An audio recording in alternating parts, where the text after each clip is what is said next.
Metabolic syndrome क्या है? क्या आप जानते हैं कि मेटाबॉलिक सिंड्रोम क्यों होता है? क्या कारण है इसके होने का? और अगर ये मेटाबॉलिक सिंड्रोम आपको है तो कैसे पहचानें कि इसके क्या-क्या लक्षण दिखाई देते हैं? तो आइए आज इस वीडियो में जानते हैं इस मेटाबॉलिक सिंड्रोम के बारे में संपूर्ण जानकारी। इसके साथ ही आज इस वीडियो में आप जानेंगे कि मेटाबॉलिक सिंड्रोम के लिए सबसे बेस्ट ट्रीटमेंट क्या है। तो चलिए बिना किसी देरी के शुरू करते हैं आज का ये टॉपिक। मेटाबॉलिक सिंड्रोम क्या है? What is metabolic syndrome? Metabolic syndrome metabolism से जुड़ी एक गंभीर समस्या है। ये एक ऐसी समस्या है जिस पर अगर समय रहते ध्यान न दिया जाए तो इससे सेहत को कई गंभीर नुकसान हो सकते हैं। मेटाबॉलिक सिंड्रोम स्थितियों का एक समूह है जिसकी वजह से हाई ब्लड प्रेशर, मोटापा, डायबिटीज, हार्ट डिसीज और पीसीओडी जैसी प्रॉब्लम्स हो सकती है। जब इस प्रकार की ऐसी 3 स्थितियां एक साथ मिल जाती है तो आपको मेटाबॉलिक सिंड्रोम हो सकता है। लेकिन इनमें से किसी एक हेल्थ कंडीशन के होने का मतलब ये नहीं है कि आपको मेटाबॉलिक सिंड्रोम है, लेकिन इसका मतलब ये जरूर हो सकता है कि आपको कोई गंभीर बीमारी होने की संभावना है और इसके होने का पहला फैक्टर मोटापा होता है। मेटाबॉलिक सिंड्रोम, जिसे इंसुलिन रेजिस्टेंस सिंड्रोम और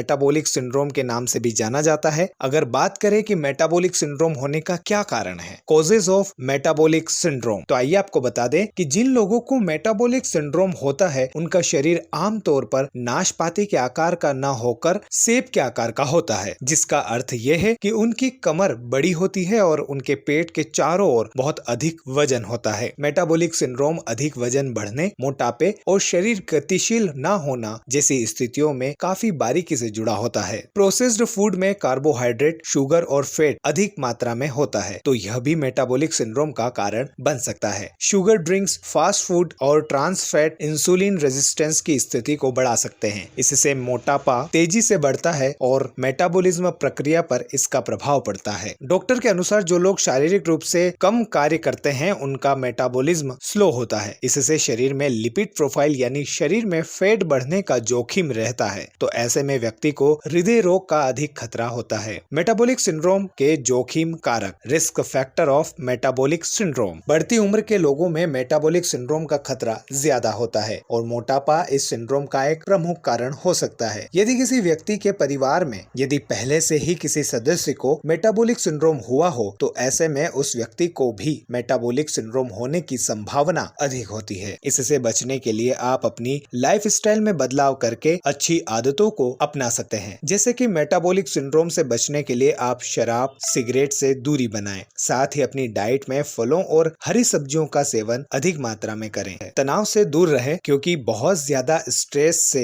मेटाबॉलिक सिंड्रोम ट्रिगर हो सकता है। इससे बचने के लिए फिजिकल एक्टिविटी, मेडिटेशन और योग को अपनी दिनचर्या में शामिल जरूर करें। मेटाबॉलिक सिंड्रोम के लक्षण, metabolic syndrome symptoms. Metabolic syndrome से जुड़े ज्यादातर लक्षण स्पष्ट रूप से नजर नहीं आते हैं, लेकिन इसका सबसे मुख्य लक्षण जो देखा जा सकता है वो है कमर पर अधिक मात्रा में फैट का जमा होना और हाई डायबिटीज का शिकार होना जैसे लक्षण दिखाई देते हैं। ऐसे में मरीज को अधिक प्यास लगना, धुंधला दिखाई देना, थकान और तनाव महसूस होना और मेटाबॉलिक सिंड्रोम का कोई एक फैक्टर भी दिखाई देता है तो आप अपने डॉक्टर से कंसल्ट जरूर करें। आइए अब जानते हैं कि इसके लिए सबसे बेस्ट ट्रीटमेंट क्या है। अगर बात करें इसके ट्रीटमेंट की तो इसका ट्रीटमेंट होम्योपैथी की क्लासिकल थेरेपी में मौजूद है। होम्योपैथी के सभी डॉक्टर्स इसका इलाज नहीं कर सकते हैं। कुछ खास डॉक्टर जो केवल क्लासिकल थेरेपी द्वारा ही इलाज करते हो, जिसमें मेडिसिन की क्वालिटी और क्वांटिटी का बहुत ही अच्छे तरीके से ध्यान रखा जाता है और मरीज की सेंसिटिविटी, ससेप्टिबिलिटी और मानसिक चीजों को ध्यान में रखकर एक परफेक्ट डोज बनाया जाता है, जिससे मेटाबॉलिक सिंड्रोम और अन्य सभी क्रोनिक या लाइलाज बीमारियों का जड़ से इलाज होता है। अगर आपके आसपास ऐसे डॉक्टर हैं जो क्लासिकल होम्योपैथिक थेरेपी द्वारा चिकित्सा करते हैं तो आप उनसे कंसल्ट कर सकते हैं। इसके अलावा आजकल होम्योपैथी में ऑनलाइन ट्रीटमेंट भी काफी प्रचलन में है, जिसमें आप एक अच्छे क्लासिकल होम्योपैथिक विशेषज्ञ से परामर्श लेकर घर बैठे दवाइयां मंगा सकते हैं। नीचे डिस्क्रिप्शन में आपको कुछ डॉक्टर्स की वेबसाइट के बारे में जानकारी मिल जाएगी जो क्लासिकल होम्योपैथी थेरेपी के लिए भारत में जाने जाते हैं। दोस्तों, स्वास्थ्य से संबंधित यह जानकारी आपको कैसी लगी हमें जरूर बताएं। अगर आप किसी बीमारी से परेशान हैं और जानकारी चाहते हैं तो कमेंट जरूर करें। मिलते हैं स्वास्थ्य से संबंधित एक और नई जानकारी के साथ। तब तक के लिए अपने स्वास्थ्य का ख्याल जरूर रखिए। नमस्कार।